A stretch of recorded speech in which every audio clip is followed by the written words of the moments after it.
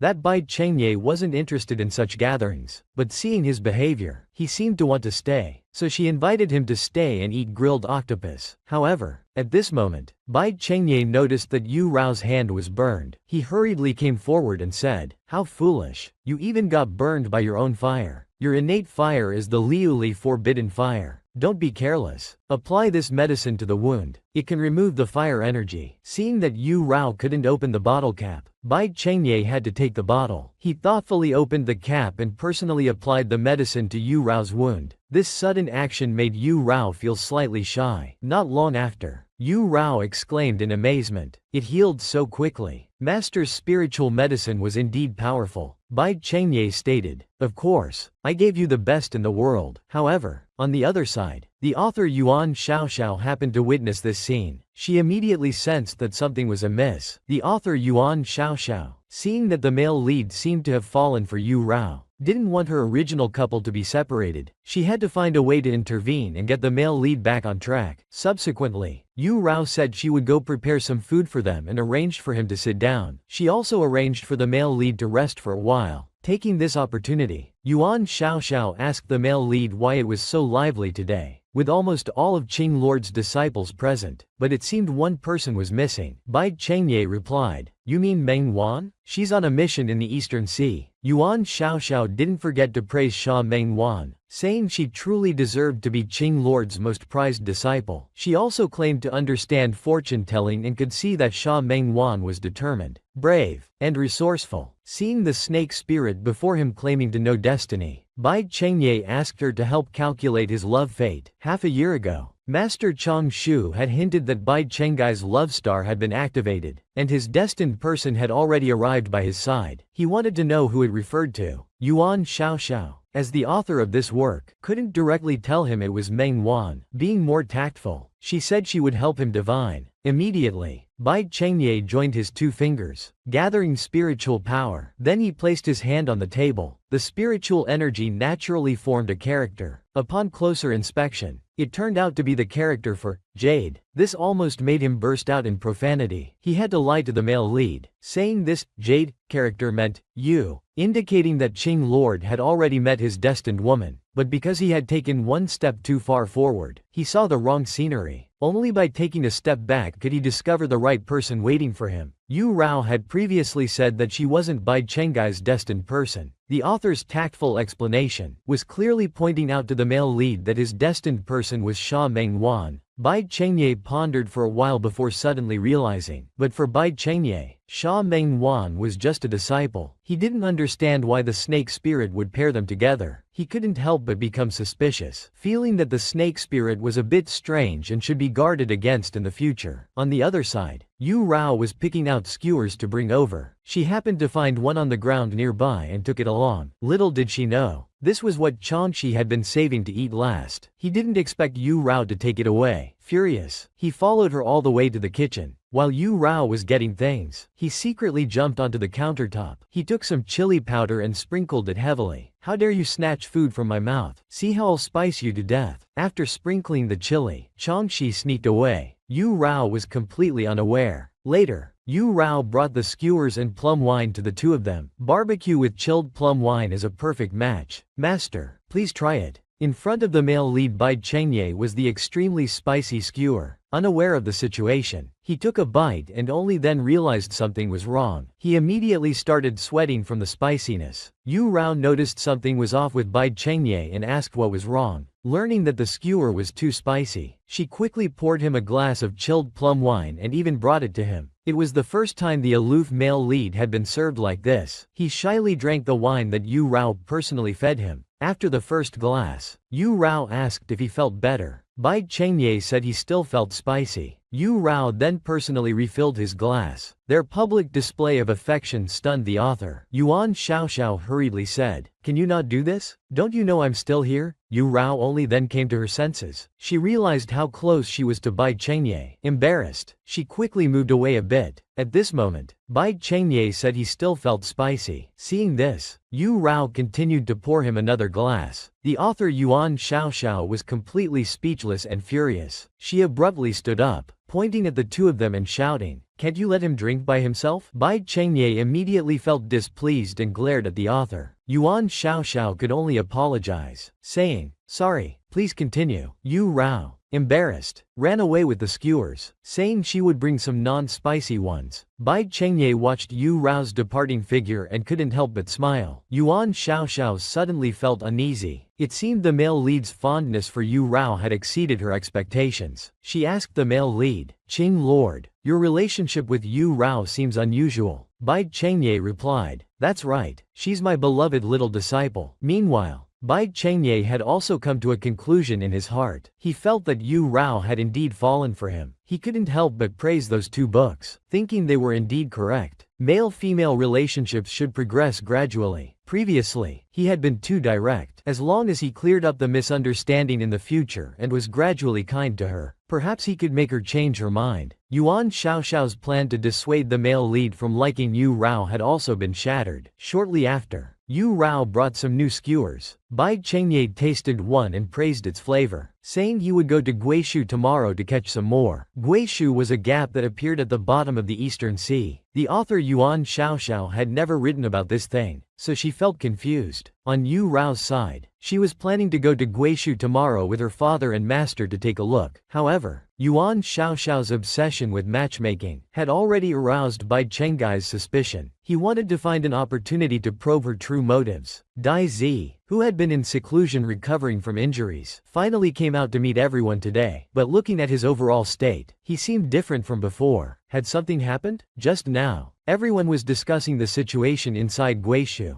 This Guishu was an endless valley where all the crystals from heaven and earth converged. In such a vast place, there might exist ancient kingdoms. At this moment, the Zan Lord from White Tiger City arrived to join everyone. He specially invited the Lord of Penglai Island to help. This is immortal Yin Si from Penglai, who is also Dai Zi's master. In terms of appearance, he was also impeccable. At the same time, following behind him was young Master Dai Zi, whom we hadn't seen for a long time. It was unexpected that Taiyi had risen. It seemed his body had already recovered. Upon meeting, Dai Zi was very happy and greeted Yu Rao, but his master looked at him and immediately stopped. Afterward, according to Yuan Zun, Peng Lai was also inside Guishu in ancient times. Later, when the giant turtle of Tuoshan was moved away, the immortal mountain lost its foundation and drifted out along the ocean currents. All the puzzles will naturally find answers once we enter Guishu. Bai Chengye arranged for everyone to pair up in twos to look after each other and prepare to set off. However, Yu Rao then noticed that Sha Mengwan hadn't come along and asked Bai Chengye what was going on. Bai Chengye said that these 2 days happened to be the disciples' civil service exam, so he had returned to the city early this morning. Yu Rao asked Bai Chengye to call Sha Mengwan over, even pleading with him nicely, but he politely refused. Yu Rao was very depressed. "When senior sister Sha called me to go before, I said I wouldn't go, but then she went herself. She'll definitely be angry." Bai Chengye suddenly changed his expression, seriously stating that they couldn't let her get angry. "How could we disobey the master?" Shortly after, everyone prepared to set off for Guishu.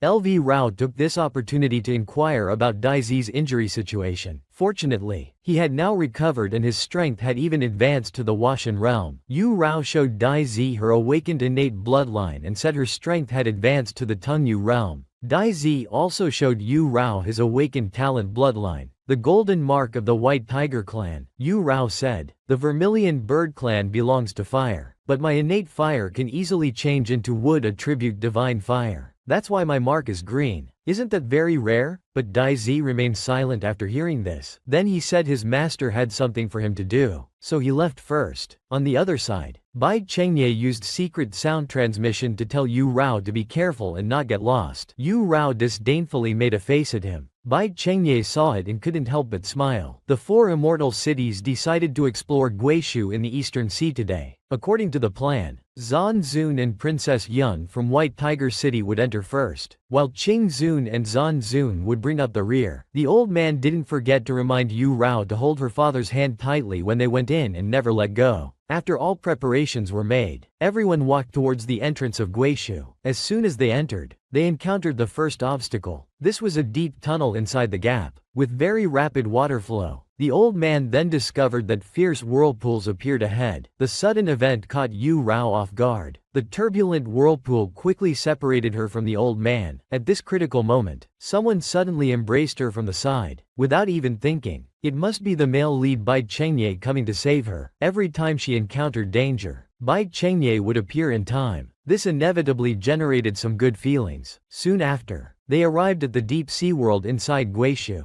Having been held by Bai Chengye for so long, thinking that she was still angry with him, she hurriedly kept her distance. After everyone had arrived, they continued on their way. This Guishu of mountains and seas was recorded in ancient texts. It was said that ancestors existed in Guishu, but the buildings they saw now seemed to have been abandoned for a long time. Bai Chengye decided to go inside the ruins to take a look, but they needed to clear away the remaining magic arrays first. Yuan Zun from Xuanwu City invited Yu Rao to accompany him to find the water spirit. The water spirit's milk was rich in spiritual energy, and after years of sedimentation and crystallization, it became something very rare. Yu Rao then noticed something in the coral grove and reached in to feel around. The next second, she pulled out something shiny. Yuan Zun took a closer look and found that it was the water spirit. Such a rare thing found so quickly by you. It can only mean that you are indeed extremely lucky. It wasn't in vain that I specially invited you to come along. However, Yuan Zun let Yu Rao keep it for herself, saying he would go look for more nearby. Yu Rao thought for a moment. The water spirit's attribute was water, and Bai Chengye was wood system. Water nourishes wood, so this thing might be useful for him. However, the little white tiger's face was already full of displeasure. In Guishu, this island abandoned for thousands of years, there were many rare mineral resources, but the problem was, there was no trace of any living beings here. Where did the thousands of years of sea monsters come from? Both Bai Chengye and Yuan Zun felt that it was as if someone was secretly guiding them here. Guishu once had ancestors living here, so it could be considered a fairyland.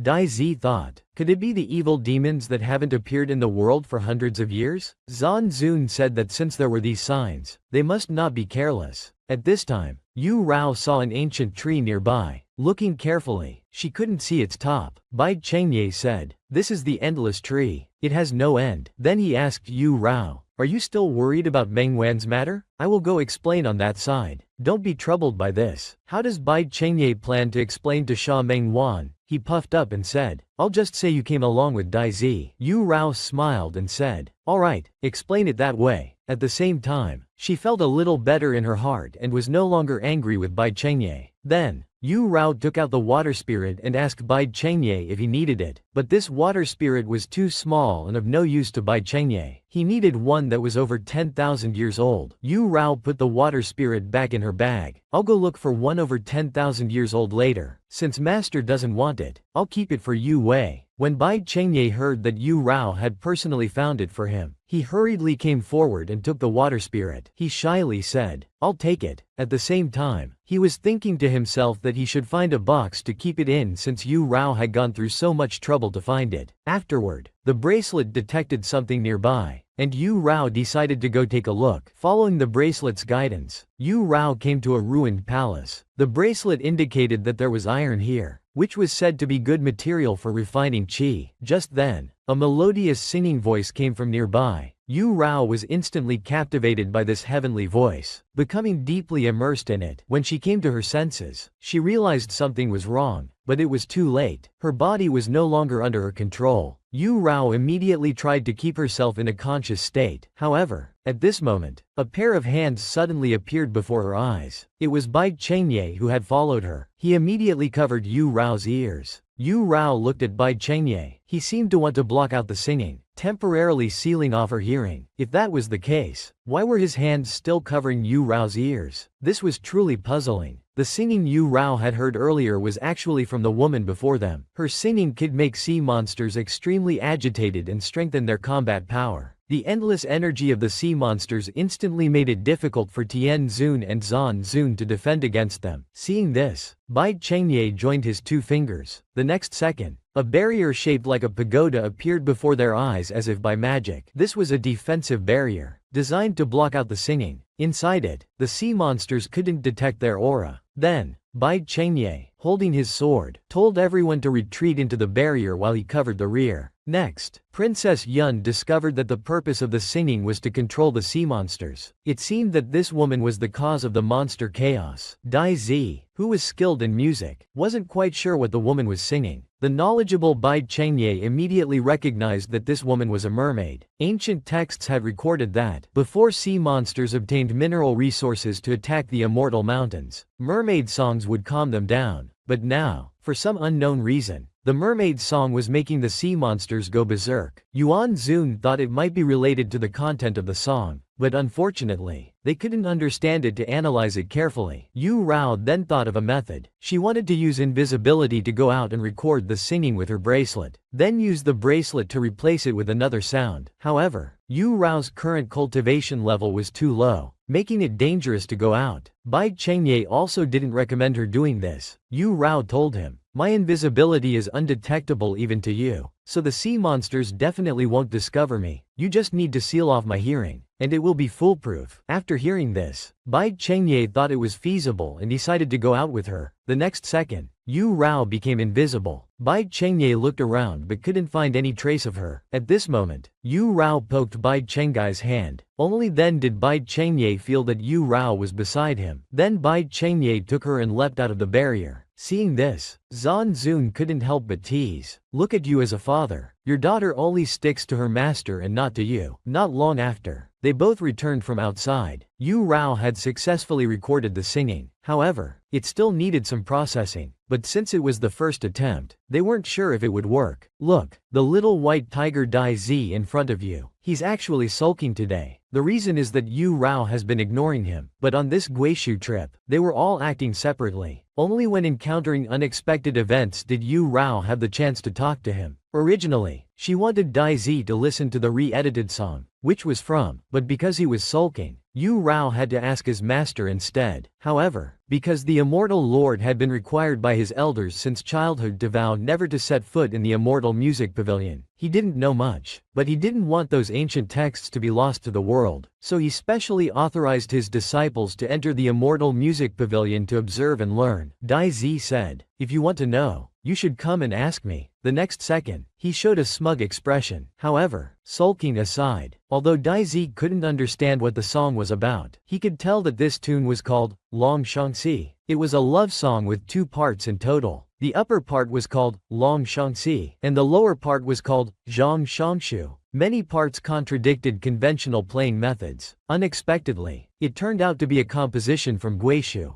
Not long after, the singing outside stopped, and the mermaid disappeared. After Bai Chengye and the others cleared away the remaining sea monsters, they searched around the Panlong platform but found no traces. Since the singing had stopped, everyone decided to leave the defensive barrier. At this time, Dai Zi asked Yu Rao what she planned to do next. "Can I be in your group to protect you?" Yu Rao remembered what Little Beauty had said earlier. If she continued to get too close to Dai Zi, it would affect his fate. For his safety, Yu Rao reluctantly had to refuse his kind offer. Dai Zi felt he should remain calm and take it slow. Just as his father had warned, haste makes waste, because Qing Zun had always been very patient. On the other hand, when Yu Rao was about to go with Yuan Zun to find the water spirit again, Bai Chengye suddenly became a bit impatient. 3 days later, Yu Rao told Little Beauty about the recent events in Guishu. Guishu wasn't in the original plot, so there was no way to investigate. It was very strange. At this time, while looking for the water spirit, Yu Rao noticed something in the seaweed. She reached out her hand and was suddenly bitten. Looking closely, a miniature blue dragon was wiggling on her finger. The next second, the little blue dragon transformed into a small boy, appearing in front of Yu Rao. Yu Rao had found a small blue dragon in the seaweed pile. Unexpectedly, the little blue dragon transformed into a small boy, crying and complaining that adults were bullying him. A child in Guishu for several days was also the first sign of life they had discovered. Just as the little boy was crying, the nearby seawater suddenly surged and rushed over. Looking closely, a man suddenly appeared before everyone's eyes. Bai Chengye looked and suddenly thought of a name, Black Dragon. The Black Dragon clan was once an ancient divine race, but due to wrongdoing, they were demoted by the heavenly court. Unexpectedly, they had come to Guishu. The little boy happily rushed towards him. From this situation, the man should be his father. Then the man said, "I suppose you came in through the gap in Guishu." Calculating the time, that mermaid is about to sing again. This is not a suitable place to talk. Please follow me. Everyone. Yuer felt that going with them so rashly might be a bit inappropriate. Bai Chengye said if she was afraid, she could stay closer to him. The little boy assured Yu Yao that they weren't bad people, saying, "We are the Guishu Dragon Clan." Seeing this, Yu Yao took out Bai Shui to tease him. "Look, sister has a fluffy little animal here." The little boy was instantly captivated. He asked, "Is this a puppy?" Chong Shi, upon hearing this, became furious and couldn't help but shout, "You're the dog." "I'm a fox," but suddenly, for some unknown reason, he felt a chill down his spine. When he turned around to look carefully, the big shots from the 4 immortal cities were staring at him. Tian Zun asked in confusion, "What? Bai Shui can talk now?" Dai Zi remarked that the voice sounded somewhat familiar. Yu Rao hurriedly explained to everyone that Bai Shui had just advanced, and it wasn't anything extraordinary. Not long after, the man led everyone to an underwater cave in Guishu. Now, this was where the Black Dragon Clan lived. It was unexpected that the Dragon Clan would live in such a humble cave. The man before them was the current clan leader of the Black Dragon Clan, named Zhu Zhou. He explained to Bai Chengye that the Mermaids' Rebellion in Guishu had a long history. Long ago, people sang all night, causing sea monsters to riot and attack the Immortal Mountains. It only happened once every 60 years, but later it became an annual occurrence during the full moon. Out of necessity, they began to hunt and kill the mermaids, but even after all the mermaids were killed, the singing became more intense. In recent years, it had reached the point where there was singing day and night, with no other choice. To avoid attacks from sea monsters, they had to abandon the Immortal Mountains and move to deep-sea caves. Hearing this, the Immortal Lord was puzzled. If all the mermaids had been killed, then where was the current singing coming from? Clan leader Zhu Zhou explained that these were the vengeful spirits of the mermaids. According to ancient texts, sea monsters would sometimes go berserk due to changes in the energy fields of the sea. The mermaids' songs could calm them down, but now it was the opposite. After Peng Lai drifted away from Guishu over 10,000 years ago, the mermaids stopped singing for a long time. When they started singing again, it became like this. Because of this, the Lord of Peng Lai Island asked clan leader Zhu Zhou if he knew the specific reason why Peng Lai drifted away back then. Clan leader Zhu Zhou said that the giant turtle carrying Peng Lai suddenly disappeared, and the formation under the mountain mysteriously vanished. They were also puzzled about this. Yu Lao suggested that the Long Shangxi song the mermaids were singing might be about missing someone, and that person might be on the drifted Peng Lai Island. Dai Zi thought this made sense. Coincidentally, the score for Long Shangxi was stored in the Canyon Pavilion on Peng Lai. Then, according to clan leader Zhu Zhou, their Black Dragon Clan was banished here. There were 5 immortal mountains in Guishu, which were actually the 5 elements formation, confining them here for eternity, so they couldn't go anywhere and had to stay in Guishu. However, now that the mermaids had become vengeful spirits, they couldn't be left unattended. Bai Chengye wanted to help them solve the current problem. At this point, Yu Yao thought of a method. It was to record the mermaid's song and play it elsewhere to see if it could attract some of the sea monsters. Hearing this, Bai Chengye glared at her, but the Immortal Lord thought this method was feasible. Qing Zun and Lu Rao would release the song, while he and Dai Zi would play the tune on the other side. With this two-pronged approach, after finalizing the plan, clan leader Zhu Zhou also decided to go along. Soon after, Yu Rao and Bai Chengye arrived at the east side of Panlong platform, all ready. However, at this time, Yu Rao was still upset about Bai Chengye glaring at her earlier. Bai Chengye said, "You think you're so capable, don't you? With so many people around, you couldn't just stay put. You had to put yourself in danger." Yu Yao was very angry hearing this. She said she just had a sudden inspiration and thought of a good idea. "If you don't want to protect me, I'll just go find my father." Seeing her anger, Bai Chengye quickly grabbed her hand and explained, "That's not what I meant. If I speak too directly, you'll accuse me of flirting with you." Bai Chengye appeared sarcastic on the surface, but he was actually worried about Yu Rao. However, this way of expressing himself was indeed a bit awkward. Bai Chengye had once told Yu Rao not to worry about the affairs of the world, saying he would protect her and everything. Yu Rao felt this approach was a bit chauvinistic, so she seriously said to him, "This is not right. You know." Faced with Yu Lao's criticism, how would the male lead Bai Chengye respond? At this critical moment, he remembered a secret manual he had read before. The book mentioned a 12-character maxim on how to handle disputes in male-female relationships. For a woman's criticism, one only needs to simply reply with 4 words, "You are right." Those with extra energy can add another 4 words, "It's my fault." Those pursuing even higher standards can add 4 more words, "I'm willing to change." Bai Chengye immediately blurted out, "You are right." Yu was confused, wondering if he was admitting to being chauvinistic. Bai Chengye continued, "It's my fault." Just as Yu Yao was feeling shocked, Bai Chengye reached into a nearby coral pile, picked a bunch of coral, and gave it to Yu. With a loving expression, he said, "I'm willing. I wanted to give you flowers, but there aren't any here, so I had to use coral instead. When we return to Qinglong City, Master will make it up to you." The male lead's series of smooth moves thoroughly won Yu Rao over. She asked, "So, Master, does this mean you're willing to listen to my opinions more in the future and not be so chauvinistic?" Bai Chengye solemnly promised. "If what you say makes sense, of course I'll listen. If it doesn't make sense, well, I'll still listen." With these smooth words, Bai Chengye was already deeply involved. He couldn't help but gently brush Yu Rao's cheek. Just as he was about to take the next step, the mermaid song sounded again. Bai Chengye immediately blocked out Yu Rao's hearing and told her to quickly play the previously recorded mermaid song. Soon after, this method indeed proved effective. Some of the sea monsters were attracted by the pre-recorded song being played.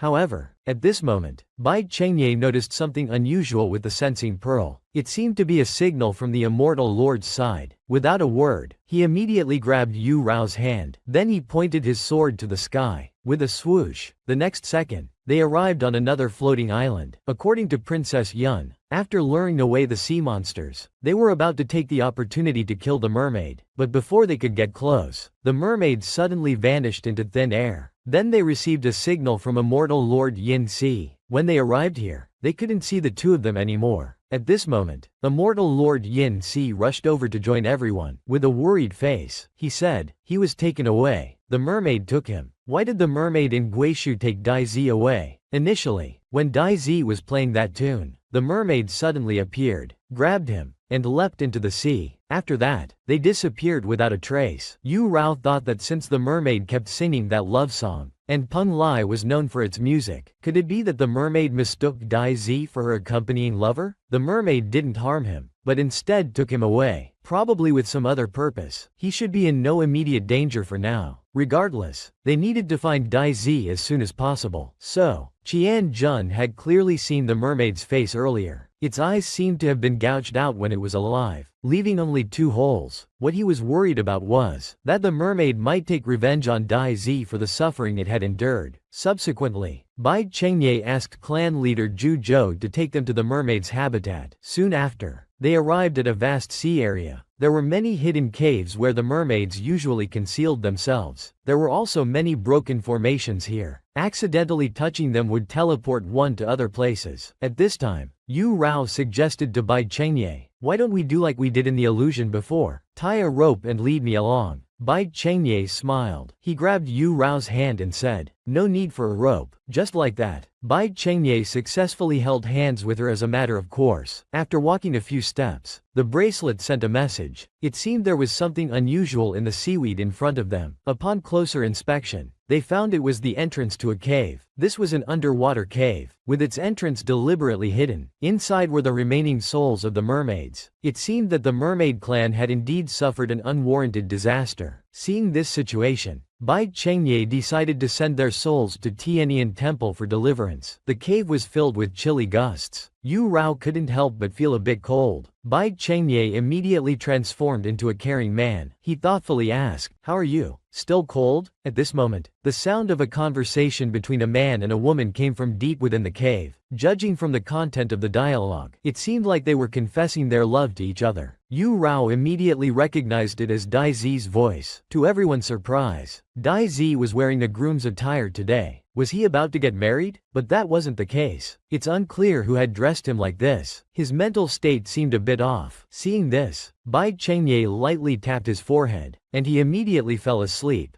Dai Zi had been bewitched and lost his senses. Bai Chengye had already helped clear his mind. He would be fine after some sleep. Looking back, the cave was decorated like a bridal chamber, and Dai Zi was wearing a groom's attire. Could it be that the mermaid wanted to marry him? Just as Yu Rao was puzzled, she found a water spirit here. Judging by its size, it should be over 10,000 years old. But at this moment, a wisp of blue smoke from the water spirit suddenly entered Yu Rao's head. The next second, everything went black. Yu Rao fell into unconsciousness. In her dream, several beautiful mermaids were wandering in the sea. The woman before her eyes was the mermaid princess. The princess came to Peng Lai Mountain, where she saw a man playing the flute. The man's name was Jun Yan, the princess's teacher. Their relationship seemed unusual, more like a loving couple. One night, sea monsters caused trouble and attacked the immortal mountain. The mermaid princess called her companions, preparing to use their singing to calm the agitated sea monsters. But this monster riot was somewhat unusual, as if it was man-made. The elder advised the princess that human hearts were treacherous and that they shouldn't get involved in human conflicts. But the mermaid princess wouldn't listen. She was worried about her lover living on Peng Lai. Subsequently, the princess and her companions used their heavenly voices to calm the rioting sea monsters. Until the next day, thanks to the mermaid's full assistance, the sea monsters finally retreated. To express gratitude, they decided to host a banquet for the mermaid clan that night. At that time, he would also propose to the mermaid princess. But on the night of the banquet, instead of good things happening, tragedy struck. Someone had poisoned the mermaid princess's wine. She watched helplessly as her companions' eyes were gouged out, while others died at human hands. Seeing her people so brutally murdered by humans, she was in disbelief. The mermaid clan had fallen into a human trap and suffered a cruel massacre. The surviving mermaid princess questioned her lover. "Why did you do this?" Mermaid flesh could extend life. Mermaid blood could enhance magic formations, and mermaid eyes contained the power of reverse currents, which could make Peng Lai Mountain sail against the current. This was the true purpose behind the man's killing of the mermaids. The kind-hearted mermaid princess, betrayed by her lover, felt utterly devastated. She decided to fight to the death with the man, not letting them leave. But with her strength alone, she couldn't stop them. The mermaid princess was pushed into the sea by the man. At this moment, she was full of remorse. She blamed herself for trusting the evil person, which led to her people dying so miserably. She resented herself for being blind, thinking these eyes were useless. Amidst the mermaid's heart-wrenching cries, Yu Rao suddenly woke up. She saw Bai Chengye watching over her. Looking at the similar face, Yu Rao mistook Bai Chengye before her for the cruel man who killed the mermaids in her dream. She was instantly enraged. "You damned scumbag! I'll kill you!" Yu Rao launched a fierce attack at Bai Chengye without mercy. Bai Chengye endured this violent strike. At this moment, others rushed here after hearing the commotion. Bai Chengye clutched his chest, spitting out fresh blood. Yu came to her senses and realized she had just attacked her master and father figure. She hurriedly approached and asked what happened. "You've been unconscious for several days. Qing Zun has been tirelessly guiding your spiritual energy without rest. Why did you hurt him as soon as you woke up?" Yu Rao explained to everyone that she had a dream where a man who looked like Bai Chengye killed the mermaids. Yuan Zun said this wasn't a dream, but the vengeful spirit of a mermaid hiding in the 10,000-year-old water spirit had attacked her, causing her to lose her senses and fall unconscious. It seems she unintentionally saw the mermaid's memories from when it was alive. Yu Rao witnessed firsthand how the immortals of Peng Lai massacred the mermaids, using mermaid flesh to lure the giant turtle of Tuo Mountain, using mermaid blood to disable the formations at the foot of the mountain,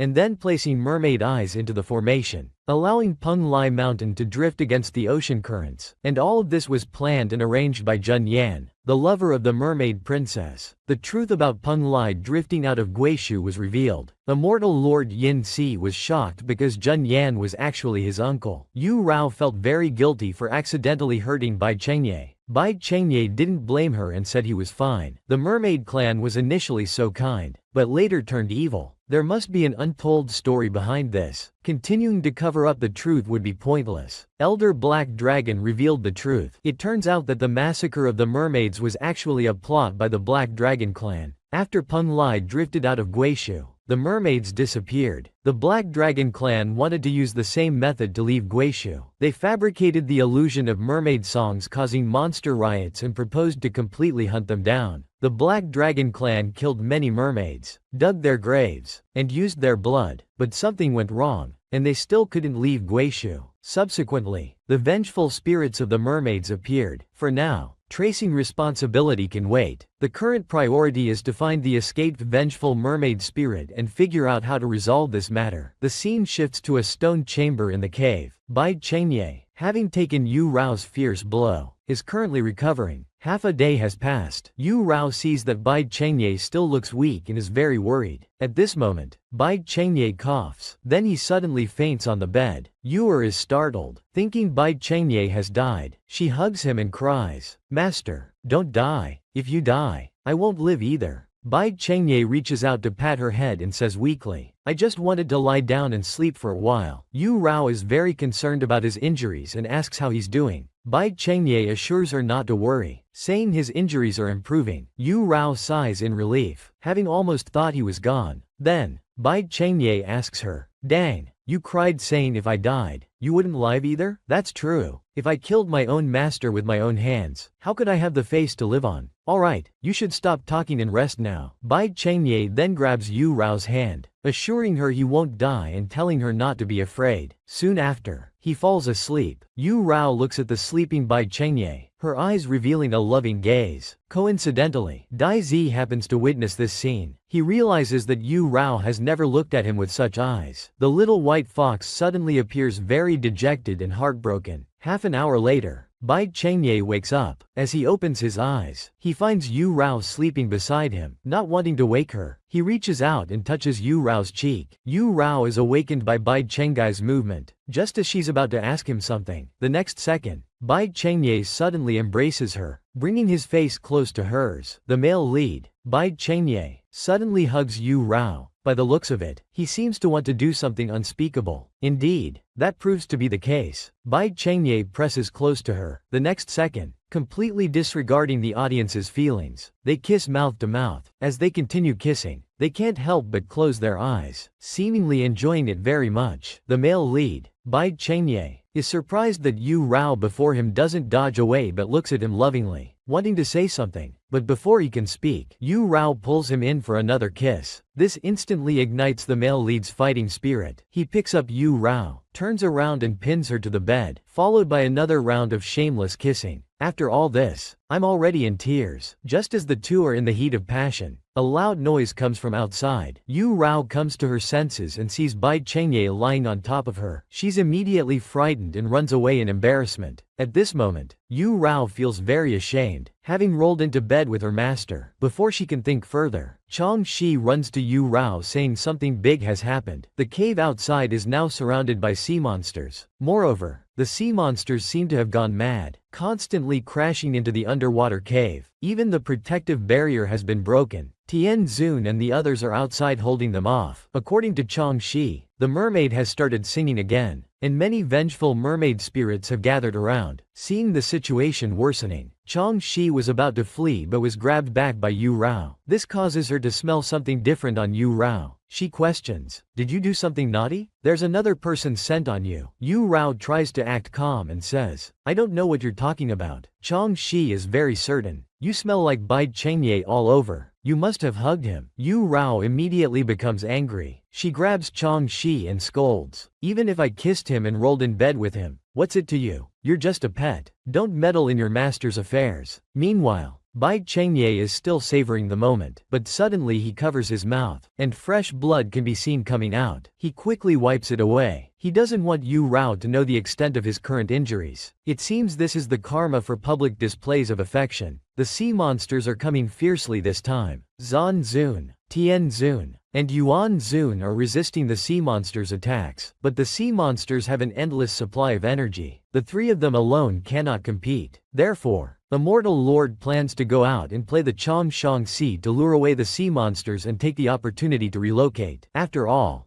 the sins were caused by his uncle. He must repay this blood debt for his ancestors. At this moment, Bai Chengye walks out from the depths of the cave. He just coughs lightly, and receives all kinds of care from Yu Rao. On the other side, the Jojo clan leader has discussed with his clan members. They cannot escape the responsibility for today's situation. They decide to pay with their lives to appease the resentful spirits. However, the clan leader has a request. Their clan members will use their own blood to disrupt the formation, causing it to fail briefly. At that time, they beseech the immortals to take the two children out of Guishu. They are still young and have never participated in hunting mermaids. They are truly innocent. If the clan's descendants can go to the outside world, it would fulfill the wishes of our ancestors for generations. We hope the immortals can grant this. Tian Zun and Zan Zun are shocked but don't feel right refusing. Subsequently, Immortal Lord agrees to the Jojo clan leader's request. If I can escape, I will take these two children back to Peng Lai to raise. If not, I will entrust Zan Zun to take them to White Tiger City to care for them. Then, Dai Zi expresses that he wants to accompany his master to play the Chongshang Sea, but Zan Zun doesn't let him go. Fearing he might be caught by the mermaids again, Dai Zi feels dejected. It seems I'm really useless. No wonder Yu Rao doesn't like me. Back to the main topic. The time when the formation fails will be quite short. Zan Zun and Tian Zun will leave first with the two children. Yun Tianjing and Yuan Zun will follow to provide support. But this way, these three will be at the end of the group. One is seriously injured, and the other two are the weakest in power. However, with Bai Chengye there, it shouldn't be a big problem. Time is of the essence, so Immortal Lord goes first to lure away the sea monsters. The sea monsters follow the music he plays and leave. Following closely are many vengeful mermaid spirits. Before departing, the Jojo clan leader reluctantly bids farewell to the children. Then he leads the clan members to prepare to set off towards the formation. The two children are temporarily left in the care of Tian Zun and Zan Zun. The scene shifts to the edge of the Immortal Mountain. They are expected to have arrived here. At this moment, his heart is filled with mixed emotions. If only the tragedy hadn't happened back then. Looking back, he sees that Bai Chengye is injured and has been flying for so long. He must be tired, so he thoughtfully asks, "Master, why don't we let Bai Shui grow larger and carry you?" The contracted spirit beast Chong Shi is mercilessly ordered by its master to do hard labor today, without any room for resistance. Moreover, a blood-bonded spirit pet cannot refuse its master's orders. Chong Shi is very helpless and finally compromises with tears in its eyes. Subsequently, it sets off carrying Bai Chengye on its back, suffering greatly. However, Bai Chengye is actually thinking about what to name his future children with Yu Rao. Not long after, they arrive at the gap of Guishu.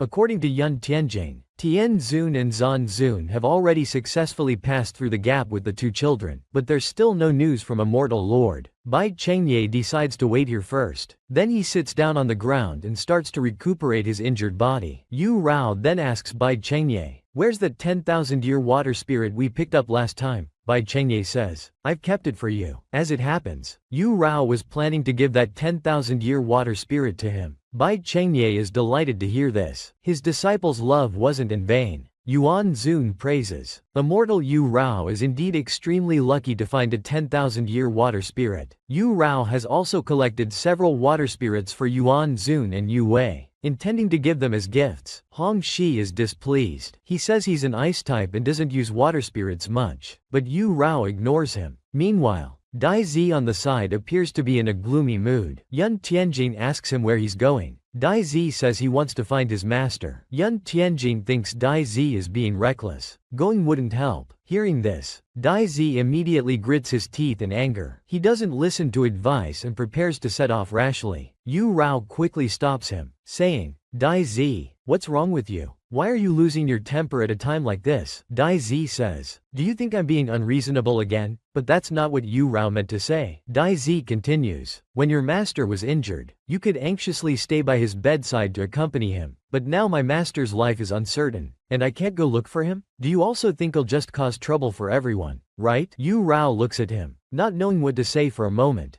Dai Zi is very hurt. He tells Yu Rao, if I go missing, you can use the sound transmission spirit to find me. You know, have you forgotten? We have something that can connect us, don't we? Is it that you only care about your master in your heart, seeing him so impulsive? Yu comforts him. I'll explain everything to you about us when we get back. Guishu is dangerous everywhere. Don't throw a tantrum now. Dai Zi feels very regretful. He knows he shouldn't have competed with Bai Chengye over these things. He lost control again. He worries. Will Yu completely cut ties with me? Yun Tianjing watches from the side, feeling speechless. This young Master Yu is really too foolish. Master Qing Zun has a calm temperament, dignified and composed. He wouldn't care about such trivial love affairs at all. At this moment, Bai Chengye is still immersed in the happiness and joy from earlier. Just as Dai Zi is throwing a tantrum, his master immortal Lord Yin Si returns to the group. His expression suggests something has happened. According to him, the mermaid still remembers his father, Peng Lai Yishi, whose surname is Jun. His full name is Jun Yinchi. Jun Yan is his uncle. Yu Yao recalls that in the mermaid princess's dream, she seemed to have seen Jun Yan's younger brother. At that time, his brother was only 7 or 8 years old, deeply loved by the mermaid princess. But his brother didn't know about the small tribe's conspiracy then. Therefore, the mortal lord tells the mermaid princess that after Peng Lai's ancestors left Guishu, they all met with misfortune one after another. The Jun family line now only has him left. He is willing to give his life to the mermaid princess to settle this grudge. After a long silence, the mermaid princess finally disappears before him. She only left behind this teardrop. Yuan Zun takes a look and realizes it's the legendary mermaid tear. This mermaid tear can make one forget worries and emotions, feeling neither sadness nor joy, achieving true supreme detachment, respect. But all this is not important. What matters is that period of time when humans made that enormous mistake. The present is the result of past actions. May future generations learn from this. Bai Chengye states that everything has its own resolution in the grand scheme of things. Let this matter end here. It's time for us to leave. Yu Yao, please entrust this to Yuan Zun. When entering the Guishu Gap later, take extra care of the injured Bai Chengye. Then, he instructs Bai Chengye, I'll support you while walking later. If you feel unwell, just lean on me. Yun Tianjing tells Yu Rao not to worry, saying that even though Qing Zun is injured, his strength is still far greater than hers. His words make Bai Chengye and Yu Rao feel quite awkward. Subsequently, the group sets off towards the Guishu Gap. The scene shifts to the floating island. In the blink of an eye, Yu Rao and the others have already come out of Guishu. However, Bai Chengye seems to be in an unusual state. He looks very weak. Yu Rao asks if he's alright, wondering if he was injured by the spiritual vortex when passing through the gap earlier. To be safe, she suggests he should take some pills. Their intimate behavior happens to be seen by Dai Zi. He says nothing and tells Zan Zun,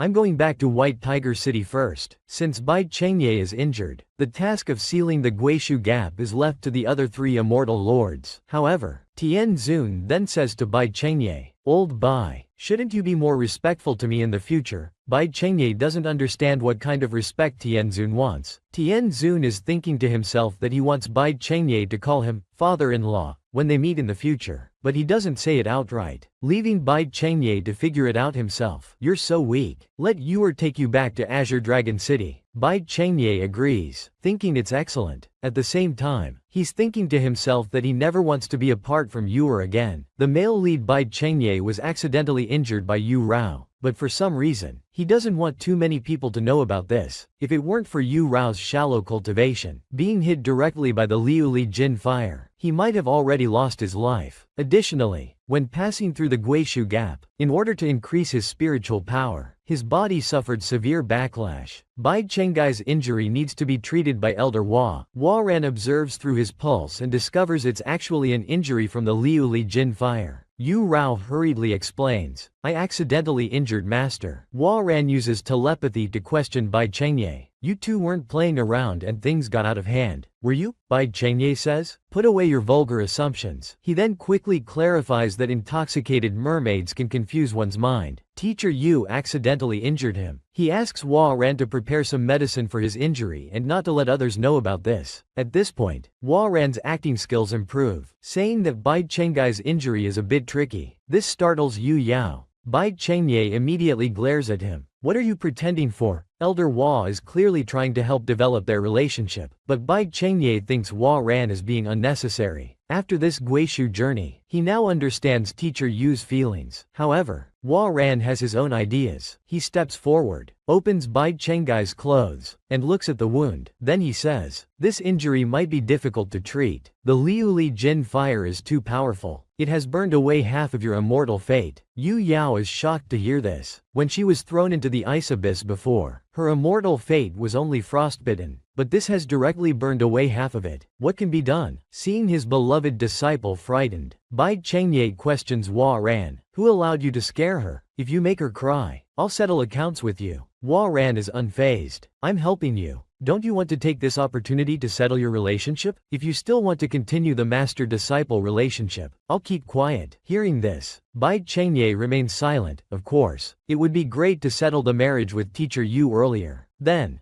Hua Ran lies to Yu Yao, saying the injury can be treated, but it will take some time. When I really can't spare the time, I'll have to tell you the treatment method for you to follow. Yu Yao is delighted to hear this and says she'll follow Elder Hua's arrangements. Hua Ran then asks her to go to the spirit spring in the purple bamboo courtyard and bring back a basin of spring water. Seeing his plan succeed, Hua Ran smiles. He then takes out a Qianyuan pill that only appears once every 30 years and gives it to Bai Chengye. Bai Chengye doesn't understand. Couldn't you have just given me the pill directly without all this fuss? Hua Ran teases. With your serious personality, which girl would like you? Bai Chengye smiles and replies, as long as Yu Rao likes me, it's enough. I don't need others to like me. The male lead Bai Chengye has gained a lot from studying books on how to interact with women. Little does he know that the author of this book is actually Yu Rao's second brother. He never imagined that her second brother would have such a skill. This truly surprises Bai Chengye. Back to the main topic. Although women often admire strong men, if Bai Chengye always maintains an invincible appearance, he will often only gain respect, not love. It's necessary to show some vulnerability at times, and now is the perfect opportunity. Plus, Bai Chengye was injured by Yu Rao, making this the ideal time, place, and circumstance. Hua Ran guarantees that he can absolutely help Bai Chengye win the beauty. Changxi, who happens to be nearby, overhears their conversation. He then rushes to tell Yu Rao what he just heard. Changxi says that Bai Chengye's injury isn't as serious as it seems. Elder Hua is deliberately exaggerating to deceive you. His goal is to use your feelings of guilt to bring you and Bai Chengye together. However, no matter how Changxi explains it, Yu Rao remains unmoved, because Yu Yao simply doesn't believe Changxi's nonsense. Later, Yu Rao comes to Qianyun Hall. Following Elder Hua's instructions, she prepares an ointment for Bai Chengye. After some effort, she finally gets it ready. Then Yu Rao brings the medicine to Bai Chengye, preparing to apply it, but a problem arises. To apply the medicine to his chest wound, wouldn't she need to remove his clothes? Yu asks her master, can you loosen your belt a bit? Bai Chengye says, I'm in the middle of regulating my qi. You shouldn't help me undo it. Yu Yao, being a modern person who has seen the world, thinks to herself, it's just undoing a belt, nothing extraordinary. But when her hands reach for Bai Chengye's waist, she can't seem to find the belt. However, this intimate contact immediately delights Bai Chengye. Then with a click, the belt comes undone. Yu Rao is about to tell Bai Chengye it's open, but she finds Bai Chengye staring at her. Seeing this, Bai Chengye shyly closes his eyes. Yu Yao can't help but smile. But when she sees the wound on his chest, her happy mood instantly vanishes. With Bai Chengye's level of cultivation, even if burned by the Liuli Jin fire, the wound should heal quickly. But why is it so severe now? Yu Rao never imagined that due to her carelessness, she nearly cost the male lead his life. Looking at the shocking wound on his chest, Yu Rao feels very guilty. To make herself feel better, Yu Rao takes on the responsibility of applying medicine for the male lead. Then, she gently cleans the wound with medicine, asking,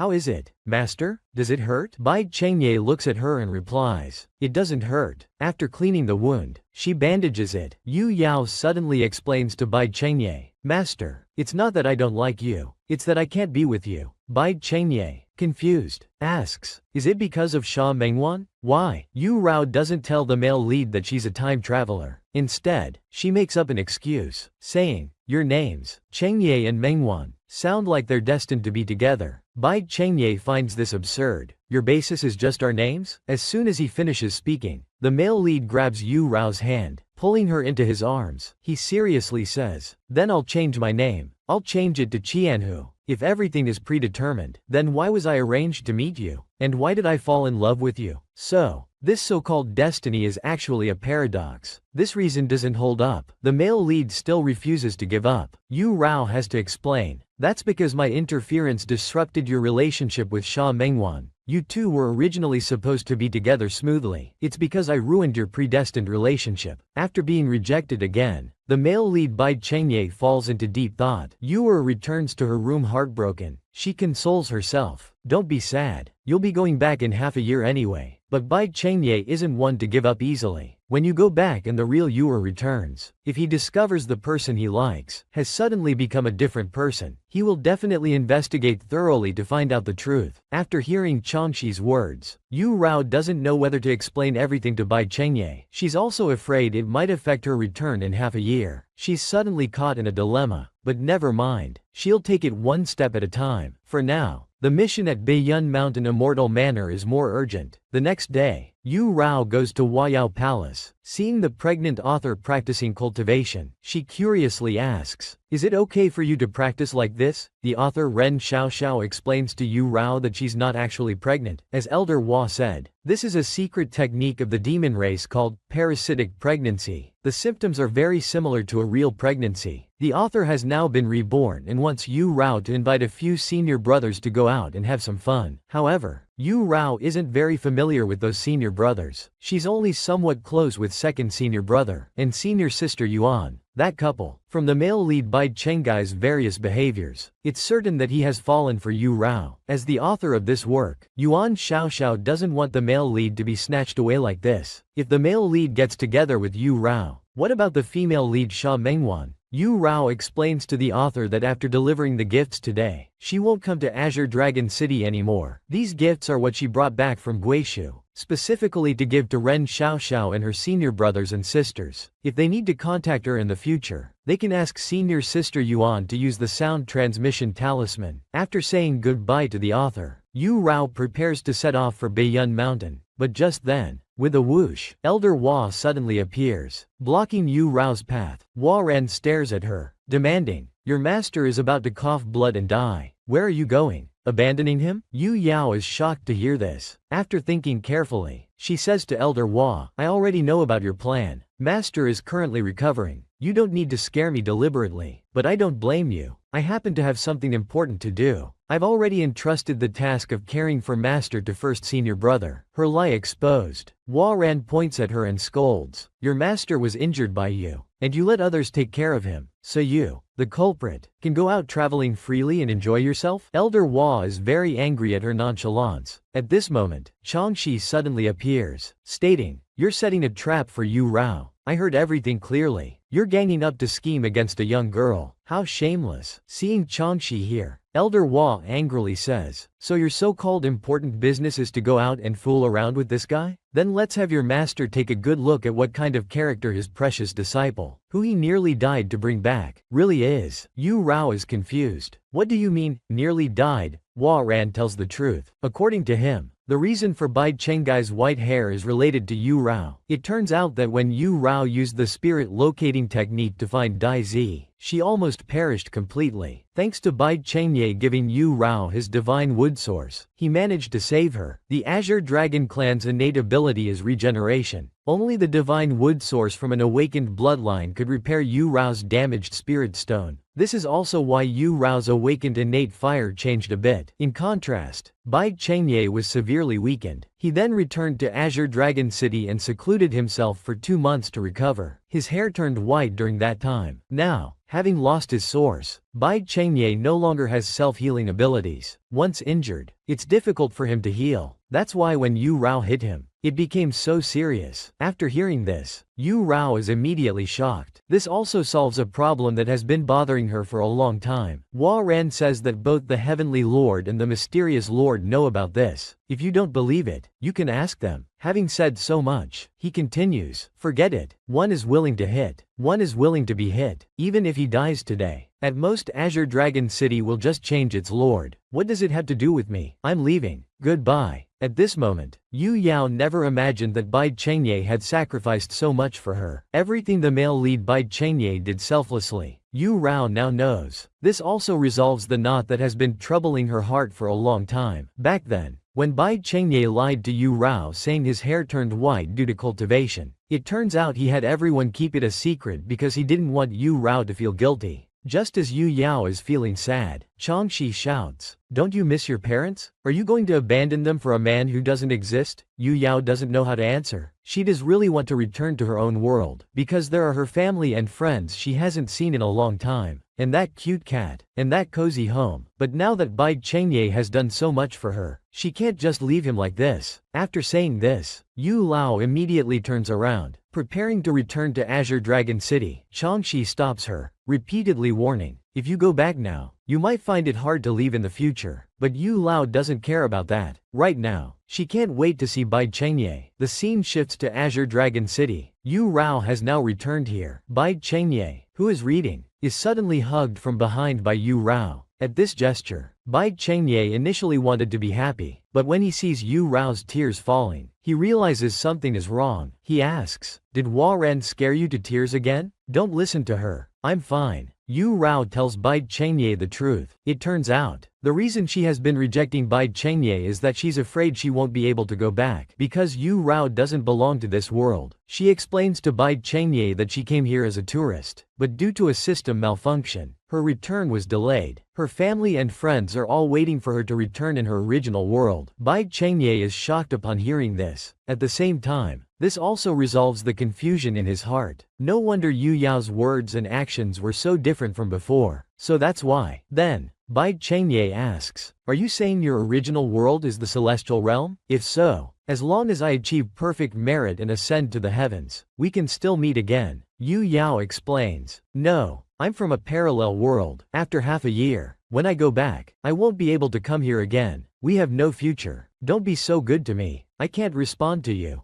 Bai Chengye reaches out to wipe away her tears and says, "We still have half a year to spend together. When it's time for you to leave, I won't force you or put you in a difficult position." The male lead's attitude makes Yu Rao feel a bit better, but she really wants to be with Bai Chengye, yet fears she won't be able to let go. She really doesn't know what to do. Seeing her indecisive state, Bai Chengye suggests, "Then let's let fate decide. This stone is called cold jade. It's fragile. Take it and throw it on the ground. If it breaks into 2 halves, we'll be together. If it shatters into pieces, we'll erase all past matters and never meet again in this life." Since Yu Lao came to this world, there seems to have been a mysterious force guiding everything. After thinking for a long time, Yu Lao finally picks up the cold jade stone, preparing to smash it on the ground. Will fate allow Yu Rao and Bai Chengye to be together? In the next second, as the cold jade stone hits the ground, the first season ends. What will the result be? Let's look forward to it together.